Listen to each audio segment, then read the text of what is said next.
Hello, welcome to my channel. So today I want to do a video all about the ISFP personality type, their strengths and their weaknesses, and how their cognitive functions come together in a unique combination that make them so special. So I wanted to make an announcement that I'm launching a membership. Thursday will be the first members only video that comes out. There's going to be 2 a month, a minimum of 2 live streams per month, and then priority comments. So I plan to, on those members videos, be a lot more active in the comments and make it a lot more of a conversation. My plan for these videos is that they're going to be a lot more like juicy topics. So I think the first video that I'm going to do is about compatibility within the personality types, but I am going to let members choose what video content they want, so that'll be one of the perks too. So yeah, if you're interested in that, you can go ahead and join the membership. So let's get into this. If you don't know what a cognitive function is, that's going to be really important to this video. So Myers Briggs actually came after what Carl Jung coined in 1921, which are cognitive functions. So these are the 8 cognitive functions here. So if you came from like the 16 personalities website, what they did is they collapsed introverted feeling and extroverted feeling into just one feeling function. But really there are 2 types of feelers, 2 types of thinkers, and Myers and Briggs out the letter like an ISFP that was a code for what these cognitive functions are. So over time the meanings become a little diluted, but I think it's really interesting if you want to get into cognitive functions. So if you want to pause it, you can just look at these here. I'm not going to spend that much time on it, but it is kind of a starting point for how to type yourself, because the 16 personalities website and any of the online tests are really frequently wrong, especially if you know about cognitive functions. So I would recommend learning about cognitive functions and typing yourself in that way and not becoming too attached to whatever result you got from the online test, because it's becoming more and more widely known that they're incredibly unreliable. So all of the 16 personality types use all 8 cognitive functions in a specific order in a specific way. So for the ISFP, this is the order that they use these cognitive functions, and I have their abbreviations listed here too. So loosely speaking, this is descending in order of importance. So number 1 is most important to an ISFP, number 8 is least important to an ISFP. And loosely speaking, this is kind of going chronologically in what order these get developed within the personality. So your first function is what's been with you the longest, it's your biggest strength, that thing never stagnates.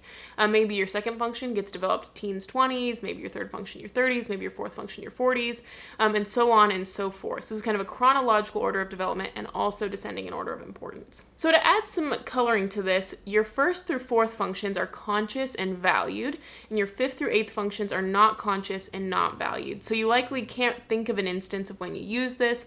If you have a partner or you're working with other people, you likely don't value functions 5 through 8, so you don't value those in other people.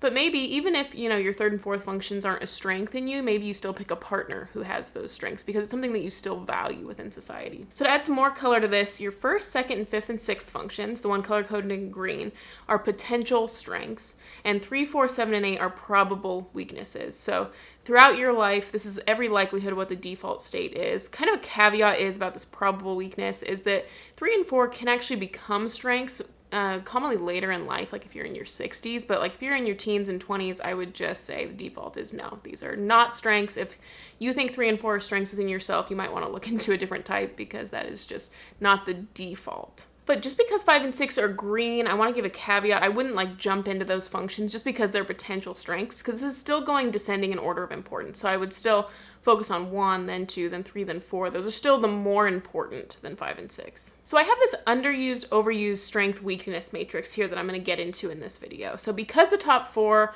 are conscious and valued, there's so much meat to unpack there. So I'm going to spend this video going deep into the ISFP's top 4 functions and how this overused, underused strength weakness matrix really plays into and colors the ISFP personality type. So if you're interested in where I got some of this right here are quotes from Carl Jung, John Beebe, and Myers and Briggs that I went through in another video where I talk about where I get some of these things. So if you're interested in that, you can pause it, but I do have a whole video where I go deeper into these quotes. But if you're interested in what the basis for this is, these are some of the bullet points that are quotes from them. Okay, so getting into the ISFP. ISFP's first cognitive function is Introverted Feeling, or abbreviated FI, which I have here. So the word introvert, intro means inward and vert means to turn. So introverted means to turn inward. Carl Jung got the words introvert and extrovert from introspection and externospection. And they both have that same prefix, intro, extra, but the spect means to watch over. So it's watching over what's happening inwardly or watching over what's happening outwardly. So a lot of times I would need to clarify that introvert doesn't necessarily mean alone time or you're spending a bunch of time watching Netflix. That's not what introversion really is in a meaningful way. It's turning inward and watching what's happening inwardly. Now that's easier if you're alone, but you could be at a party with 40 people, you could tune them all out and still be turning inward and processing. It's definitely easier when you're alone, but it's not limited to alone time.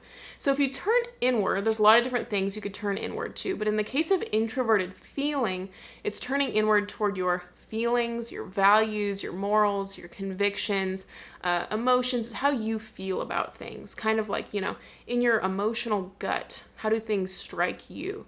And not the group or externally, but how you personally and distinct from the group. So for ISFPs, this is their number one strength. This is their overused strength in that strength-weakness matrix. This is the function that's been with you your entire life. From a little child, if you're an ISFP, this is the function that's really been with you. And Carl Jung talks about with your dominant function, it never stagnates. So it's like been with you your whole life, and still it's the water you swim in. It never stagnates. Your dominant function never takes a break. So for you, that's introverted feeling. So Carl Jung, in his writing, the word used most often was misunderstood, and it's a very misunderstood function, and also moral and moral law. So these were some two really big points to key into. So some key words that go along with moral law was like love, justice, ideals, convictions, fault, guilt. So I have some things here like, kind of like hippie looking things or a justice orientation. And I think a lot of times a good way to describe introverted feeling is with this hippie vibe. There's a lot about love and justice. I have this kind of like this anarchy, like stick it to the man. It's the opposite of extroverted thinking, which I'll talk about, which pretty much is the man a lot of times.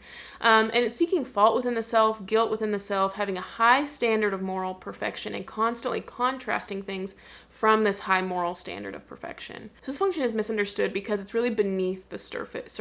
Still waters run deep. There's a depth of feeling, but it's not expressive with its feeling. It's not effusive with emotion.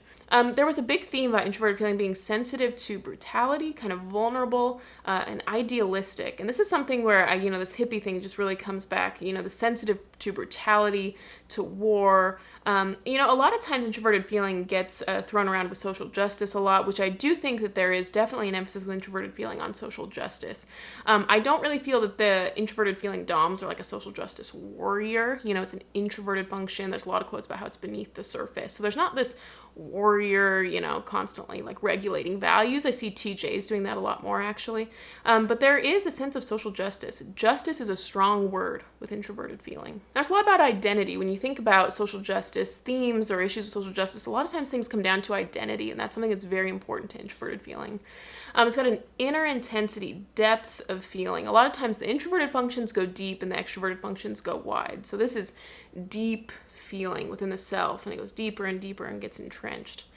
There were a lot of quotes about kind of a spiritual or unity with God, spiritual experience, or things are divined. So this is why it's good for them to tap into art, music, poetical forms, biographies, because he talked about that when you use art, you're just beginning to tap into this spiritual experience, that words are sometimes not enough to encapsulate the depths of feeling. There's such a depth of feeling that it requires some art form. Introverted feelers neglect accepted forms, they renounce tradition, and they're very individual. There were a lot of quotes about that, very individualistic. So some examples that I use about this, because when you think about, tradition, I think a lot of people don't consider themselves traditional, but when I give examples, I think it makes it a little bit more tangible, just kind of describe. So I will see, introverted feelers are some of the first ones that I've seen, like men painting their nails, or men having long hair, or women not shaving their legs and armpits. So these are things that are very non-traditional within our culture, but they're just saying, I'm an individual. I'm more than my gender's monolith. I am, an individual. So they're very much about individualism. And when you care about individualism, that's going to require you to kind of throw off some culture and traditional things. Tradition is seen as kind of a hindrance to individualism. So I have these pictures here. I've seen introverted feeling show up in a lot of different ways. It's a very individualistic function. So if I want to show kind of like images or a caricature, they're all over the map. So I've got this hashtag anarchy. The hashtag is not really introverted feeling, but the idea of anarchy, or kind of this, this tongue sticking out, reminds me of punk. So I've seen there's definitely a genre with introverted feelers where they go down the punk route, where this punk music, it's a music form, and it really expresses, your distaste for, introvert feeling can be kind of critical, like we are not meeting the high standard, and it's getting your emotions out, your deep emotions out. And another way that I've seen is kind of this hippie stance. It's very different from punk, but still it's very oriented around justice. It's still very oriented around ideals. Ideals is a big word with introverted feeling, and they're both non-traditional in their own different ways. So you might notice within these 4 functions, 2 of them are introverted, F-I and N-I, and 2 of them are extroverted, S-E and T-E. And that's the case for all of the personality types, top 4. You have 2 introverted ones and 2 extroverted ones. And Carl Jung talks about that your introverted functions give you access to yourself and reflection, which is so important when we're talking about meaningful introversion. I'm not talking about being by yourself and just binging on Netflix. That's not really necessarily introversion. It's definitely not meaningful introversion. So if you're really doing introversion right, you know yourself, you have access to yourself, you're not running from yourself, and you're reflecting on how you feel about things. A non-meaningful introversion can just be kind of stagnancy. So a meaningful introversion gives you access to yourself and reflection. And your second function gives you access to the world and action taking, which Carl Jung says. So that's so important. And you don't want to be too one-sided. Carl Jung talks a lot about one-sidedness and making sure that you have both. You don't want to lose yourself. You don't want to lose the world. You want to have a meaningful access to both. And just like introversion has kind of its non-intentional side, extroversion can have its non-intentional side. It can just be losing yourself in the world. That's something that extroverts will tend to do. So it's so important to do these both intentionally. So extroversion is not just being around a bunch of people, but the word extrovert means to turn outward or to watch over what's happening outwardly. And there's a lot of different things you could watch over what's happening outwardly. In the case of this function, extraverted sensing, it's paying attention to the senses that are happening outwardly. It's kind of like, ooh, look at that. Oh, look at that. Oh, look at that. And it's really just taking in everything in a sensory environment. So this is your second function. Everyone's second function is their underused strength. This is something that has the potential to be a strength. Maybe you've got a talent in it, but maybe you haven't really built it up to be a skill because it's underused. So you're an introvert, and since your second function is extroverted, it can make you kind of tend to neglect it, to not go to that space, to water it down, or maybe you confine it to a very small area of life, like, oh, I use SE when I'm playing sports, but then I don't use it in any other area of life. So it's really important to actually use this function to its fullest potential. Use it in many areas of life, bump up that level so that you have access to action taking in the world. And Carl Jung talks about your second function adds complexity. When you're just in that first function, when you're growing up, your first function came on the scene first, you can be kind of one-dimensional. But then as you get to maybe teens and 20s, the second function rounds you out and adds some complexity. So you're a little bit more multi-dimensional, not just a one-trick pony. So the number 1 word used for extroverted sensing by Carl Jung is sensation. And there are phrases like they like to enhance sensation, or they're like fresh sensations, or intense sensations. Some words that were used a lot were excitement, lively, vigorous, jolly. This is it's a very jolly function. There's so much excitement. The word excitement was used a lot. The word enjoyment was used a lot. And I think that there's such a paradox with all the IFPs where introverted feeling kind of soaks in that melancholia a little bit. Maybe there's sad music or just dwelling on things like that, or, this brutal world. And extroverted sensing is so different from that. It's excited and lively, and it makes this really fascinating paradox with all the FP types. They all kind of have this similar thing. So, I have this arrow here of what an action step could be, and this just be getting into the body more. I know a lot of IFPs, ISTPs and ISFPs who are really in their head, really kind of philosophical, which makes them, it's very interesting, but it's so plain to me and so obvious to me that they are at their best when they're really in their body, dancing or playing guitar or painting or, giving some expression to this thing. You're an ISFP, and so to neglect this function is neglecting a huge part of who you are, and it feels like coming home to yourself when you come back to this function. This function has a strong capacity for enjoyment, and I think it makes people really grateful. I know so many ISPs that, before they do something active in their body and after they do it, they just seem like a completely different person. Beforehand they seem kind of stagnant maybe, and then get them, hey, let's go, let's play volleyball for a little bit, play frisbee or play catch or something, anything in your body. And afterward, they just seem so happy, and it feels kind of hard to get them into these activities sometimes. Once you actually get them there, there's such a gratitude there. So for extroverted sensing, senses are at the forefront. And so I'm thinking, like external senses. So, working with tools, when you have this deep emotional experience, extroverted sensing helps you get really good at working with tools. This could be a guitar, this could be a paintbrush, this could be, actual tools, but I think you'd want something, connected to introverted feeling. I know some ISFPs are into craftsmanship, actually making their own instruments. That's something that's very interesting. So, working with tools, and I think extroverted sensing helps you get really good at working with tools.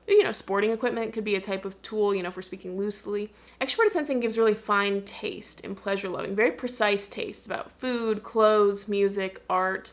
I have a few images here that I've seen with ISFPs, and again, there's so much individuality with FI, so it's definitely not limited to this type of thing. Skateboarding is something that I've seen with SE users in general, STPs and SFPs. I've got this pink guitar leaning to that punk side, or Vans, or, toe shoes if they're leaning into that like hippie-ish type of ISFP, volleyball, punk music, yoga. These are all things, they have very precise taste, and it's kind of hard, as an outsider to know what's going to strike them as a pleasurable sense or not, but I think it's very unique and interesting. Extroverted sensing is really good at reacting, seizing the moment. It's very adaptable. It's incredibly present, and it said that Carl Jung said that extroverted sensors are the best in realism, so they know how things are and being able to react accordingly. So it's incredibly present. And so one thing that advice for ISFPs is to act quickly in all areas of life. If you think of something you need to do it right away. One thing that's resonated with extroverted sensing second users I've talked to, so ISTPs and ISFPs, is that it's kind of that rule. It's kind of like a TE rule, but it's if something's going to take less than 2 minutes, do it now. So if you think, I should take out the trash, it's going to take less than 2 minutes, do it now. Extroverted sensing has a huge capacity for energy. It's just nothing seems like it's got. But I think sometimes if ISFPs are looped, and it's kind of like, this is going to take a lot of energy, and there's all of a sudden there's this energy management. Whereas SE is like, no, energy creates energy. I'm going to do something, and by doing that thing, I'm going to get more energy, and it just understands this kind of the snowball effect of getting more energy. So yeah, acting quickly in all areas of life. Don't reserve SE to just sports or just your job or just music. Try to let it seep into every area of life and really expand yourself in that way. So extrovert sensing is incredibly realistic, the best type in realism. So that one thing that's good about that is, not saying things like always or never. It's very precise with, this is how things are. And things are very rarely always or never. And being realistic about what you can actually accomplish. I think sometimes FI is very idealistic, and extrovert sensing gives some groundedness. Like, I'm not going to set my hopes too high up here because then I'll just disappoint myself. So I'll, this is realistic, and I'll accomplish that thing, and then I'll feel really accomplished, and then I can do the next thing and do the next thing. So everyone's second function, I recommend that you work on it for an extended amount of time. Myers and Briggs talk about if you want to work on a function, isolate it. Don't try to work on too many things at once, and then just really put your focus in that direction. So I recommend that you do this for like 5 years. Get around SE DOMs, and put yourself in a lot of activities that are SE activities. Take some of this advice. You could watch videos on ESFPs and ESTPs. It's just like when in Rome, do as the Romans do. So if you want to work on SE, do as the SE users do. That's something that I found really helpful when I want to work on my second function. So I've talked to a lot of people. They feel like it's like coming home to yourself when you finally get back into that second function. It feels like sometimes it's so easy to neglect that second function because you're an introvert. So it's easy to neglect that extroverted function, but it feels like coming home to yourself because you're an ISFP. So John Beebe calls this function the parent function. Everyone's second function is their parent function. And when you think about a good parent, it's a way for you to set good expectations for yourself, for others. We'll talk about the third function in a second, but it's the child, so you can set expectations for the child function. And it's a way to just, be responsible, to set expectations for yourself. And a lot of times this is a great way to mentor people. I think in your first function, you're just kind of like a natural at it, and it's hard to teach people something you're a natural at. But your second function, you were born with a talent in it, but you have to kind of earn that skill in it. Over 5 years or longer, you work on it. And then once you've put in that work and put in that responsibility and set expectations for yourself, then you can mentor people in that regard. Garrett, my husband's an ISFP, and he was really mentored by an ISTP, and he was really mentored a lot in SE. It was so interesting. It was this older ISTP, and he really taught him a lot of SE things, and it was so beneficial to him, and there has been a lot of impact in that area. So this is where you can get a lot of satisfaction. There are quotes about it: lends range, prospect. This is something that really just broadens people's horizons. I think sometimes if things feel like too narrow or too confined, this really just opens things up so much. So your third function is Introverted Intuition. So this is your next introverted function, back on your home turf. So introvert means to turn inward. And intuition is the opposite of sensing. So if sensing is the things that you have experienced with your senses, these are things you have not experienced with your senses. So this could be the future. This could be an idea. But these are things that are not currently in existence, things that you have not currently witnessed in existence. So it's an internal processing of what doesn't exist. So everyone's third function is their overused weakness. So it's down here in the red zone. It's a weakness. And because it's introverted, and that's what's comfortable for introverts, it's definitely tends to be overused. It's your overused weakness. There's a lot of overindulgence there. It's kind of like dessert, I guess. It's something that you like it. Introversion is comfortable, but to do it too much is an overindulgence, and it doesn't have good long-term effects. Maybe enjoyable on the short term, but not good long-term effects. And ultimately, it's neglecting who you actually are, because your second and third functions are direct opposites of each other. So since your second function is extroverted, this one's introverted. Since your second one is sensing, this one is intuition. They're direct opposites of each other. So I use an analogy that it's kind of like the North Pole and the South Pole. These are opposites. Or also it's like a light switch. You can either switch the light switch on or you switch it off. But they're opposites. You cannot be at the North Pole and the South Pole at the same time. Or the light switch cannot be switched on and switched off at the same time. So if you choose to be in this third function because it's comfortable, you're choosing to have that light switch switch down and to not be in that second function, because you cannot be in both. So a lot of times, this is where you start to lose yourself, because you're an ISFP, not an INFP. And so by choosing that overindulgence and introversion, you're choosing to not be yourself and to not be in your greatest strength. Ultimately, you're robbing yourself of being yourself and that range and that prospect by going into this third function. So John Beebe calls this function the child, and it takes on a lot of characteristics of a child. The negative characteristics, I sometimes call this function like a bratty teenager, because there are quotes about how there's a lot of cowardice, ego. A lot of times people think that they're better in this function than they actually are. And there's a lot of ego here. So a lot of times people will go to this function if they're feeling defensive, if they're in an argument or in conflict, or if you're feeling insecure. If you've been around people that seem very insecure, a lot of times you're getting a strong read on this third function, just like a bratty teenager. So what I have here is a lot of the negative characteristics of introverted intuition. Once you get into this third position, you kind of start losing a lot of the positive traits of the function, and you're getting into mostly negative traits of the function. So I have kind of, how this can show up practically. So the number one word associated with introverted intuition is vision. And introverted intuitives, they will rely exclusively on the vision, not the senses and flashes of inspiration and in constant. So with introverted intuition, there's a lot of quotes about kind of this ebb and flow, relying on inspiration. At one moment they're really excited about it, and another they're not, and it's just really this ebb and flow. And that's not good for an introverted feeler who's already relying so much on feelings. And it can really create some stagnancy. It's kind of like, okay, we're inspired, so we'll work on our dream, and then we're not. And so that is so hard, this inconstance. But instead of relying on these flashes of inspiration, rely on the senses, rely on what is. That's more reliable than these flashes of inspiration, which are coming and going. Introverted intuition likes to process meaning and purpose. And these are all quotes from like Carl Jung or Vanderhoop. I did a series where I went to all these cognitive functions, like 45-minute deep dives. If you're interested in those, I'll have that linked in the description box.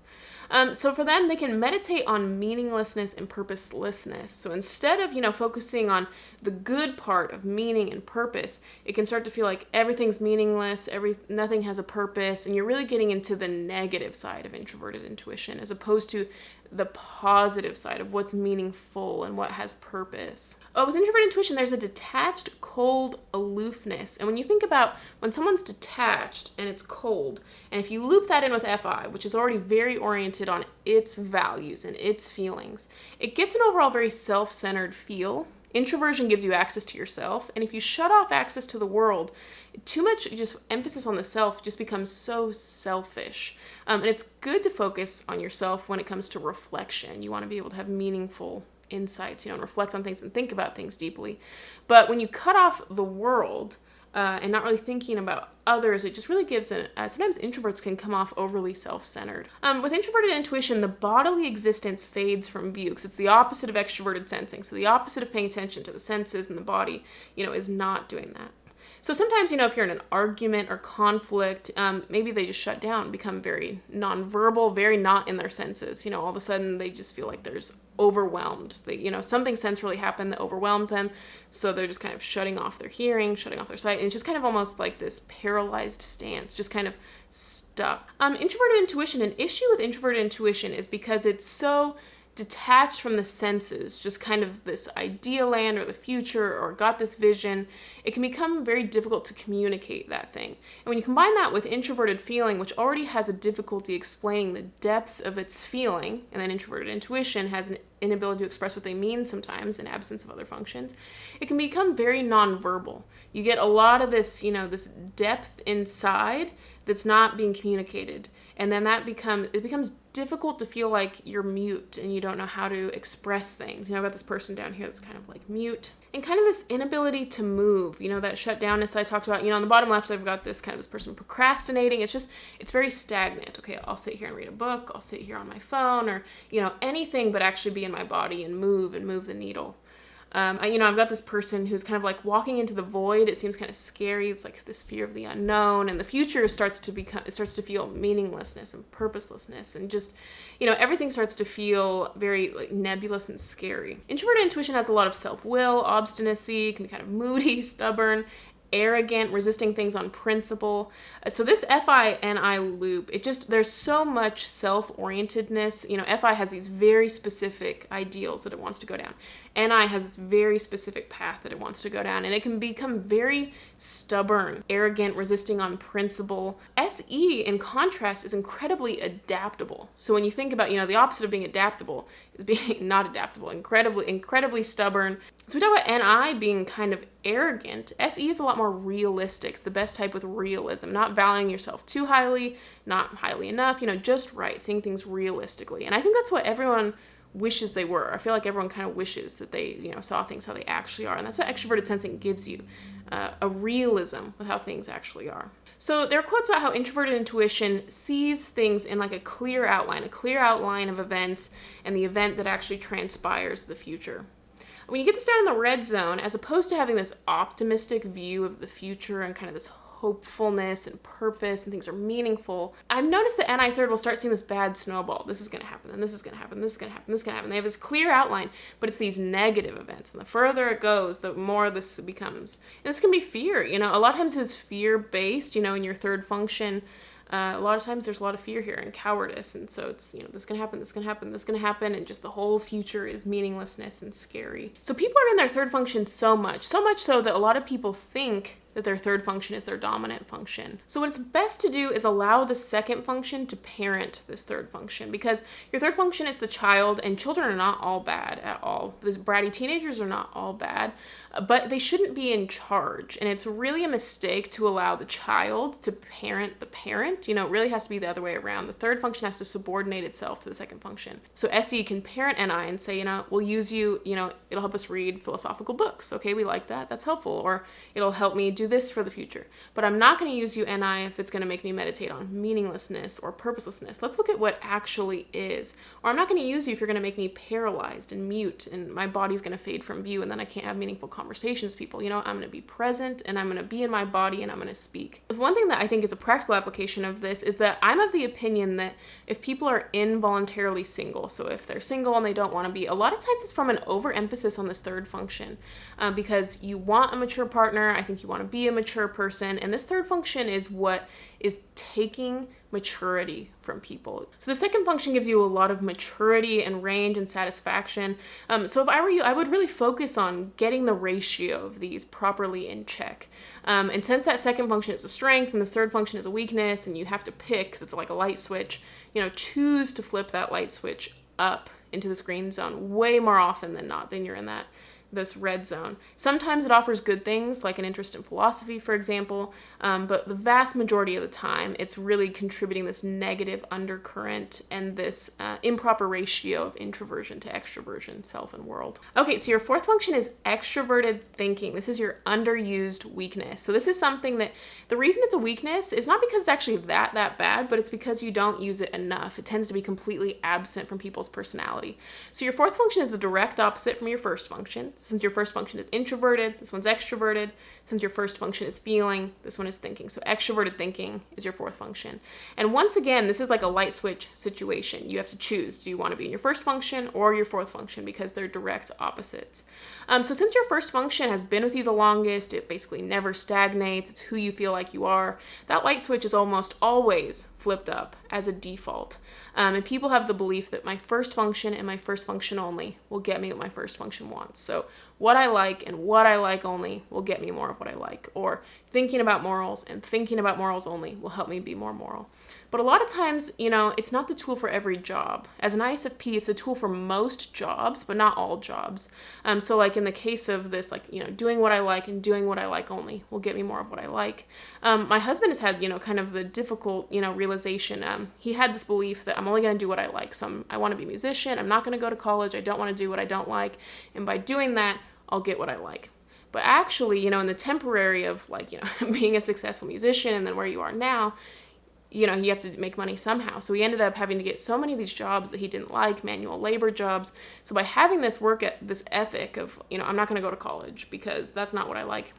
If he would have compromised a little, it would have been a better situation. And so he ended up doing a lot of what he didn't like, and it actually imprisoned him, this ethic of, if I do only what I like, I'll do only what I like. But it created this prison where he was forced to do something he liked even less than college, which is all these manual labor jobs. And so he's back in college now, actually, kind of compromising, doing the TE thing, doing what the man wants, I feel like ISFPs see TE as like the man sometimes. Or thinking about morals and thinking about morals only will get me more morals. But a lot of times, just because you think about morals a lot doesn't mean that you're actually moving the needle or actually making the world a better place. It takes some action with SE and TE to actually make you a moral person. And just to think about morals, actually without action, that actually makes you kind of immoral to not actually, put your money where your mouth is. So your fourth function is extroverted thinking. So extrovert means to turn outward.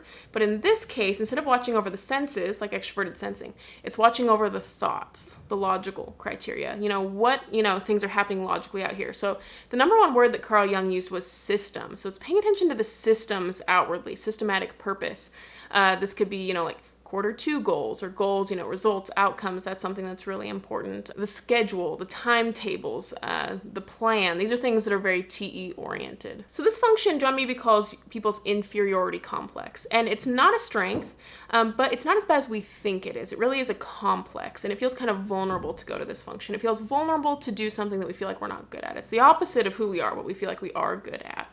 But it's not something that we're as bad at as we think we are. So extroverted thinking is a lot about outcomes, end, product, results. It's very outcome oriented as opposed to process oriented, kind of like ends justify the means.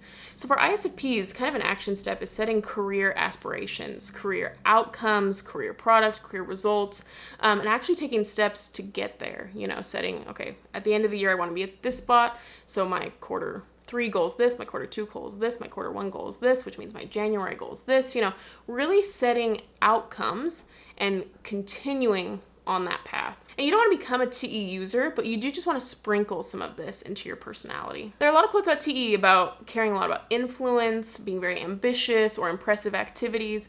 And I think it's really good for ISFPs to get into some leadership, to try to have some influence, to get to that ambitious side. I think sometimes with introverted feeling, they feel like it's immoral to be ambitious or immoral to seek money. But I think, we need people who are really conscious of morals to have money, to be able to do moral things with it. A TE is a lot about determination, persistence, execution, progress, so it makes the introverted feeler continue on. Sometimes introverted feeling combined with too much introverted intuition, it'll stagnate. I'm not feeling like it. I'm feeling dejected. My dream's not coming yet. The flash of inspiration hasn't hit me.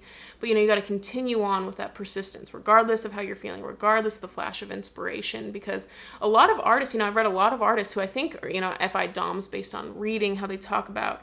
Like in The War of Art, for example, that was a very FI book, and a lot of people talk about how they only write when inspiration hits. And he's like, well, lucky for me, it strikes every single day at 6 a.m. sharp. And he just talks about they've built the discipline to continue this thing.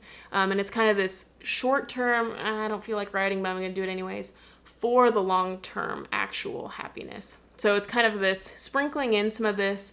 It's kind of like on the short term, but in the long term, it'll be better. So again, task management system. I have a video all about this productivity system that I have if you're interested in sprinkling in some elements of that. I think a lot of times, if you think of something that you need to do, like, oh, I really want to write a chapter on this, pick a time to do it, put it in your calendar, make sure you do it. Like time management system is very TE, task management system is very TE, project management systems. These systems become very important about how you're going to organize logistics. TE and FI both have a lot of quotes about morals. And for TE, it's this moral optimization, bringing things into alignment. With TE, it's a lot more action focused. I'm going to optimize myself morally, not just think about and process morally, but actually put all of my actions into alignment.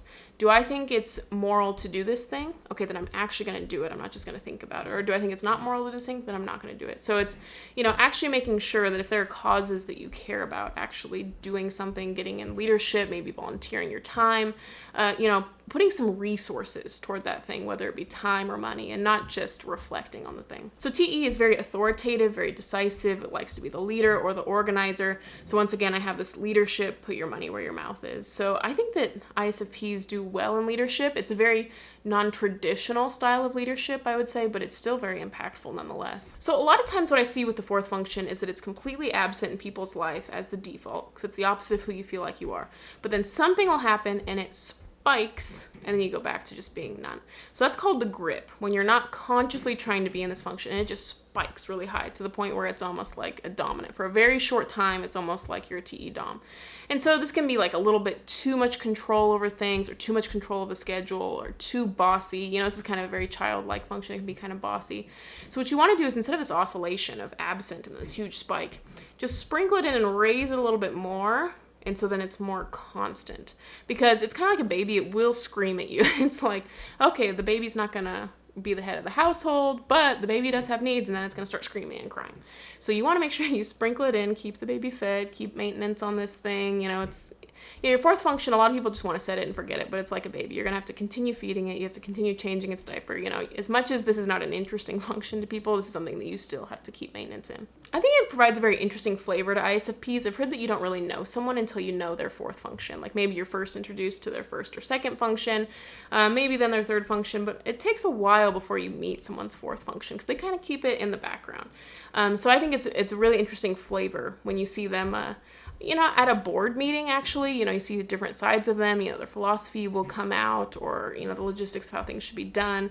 There's a very business-oriented person inside of an ISFP, and being married to one, I don't think people maybe would suspect that based on how they are outwardly, but there's a huge part of them that's very interested in business and goals and metrics. And your fourth function whispers at your life purpose. It's not your life purpose, but it does whisper at it. And I think a lot of IFPs have a lot of very high career aspirations, which is very TE. T is very business-like, very career-oriented.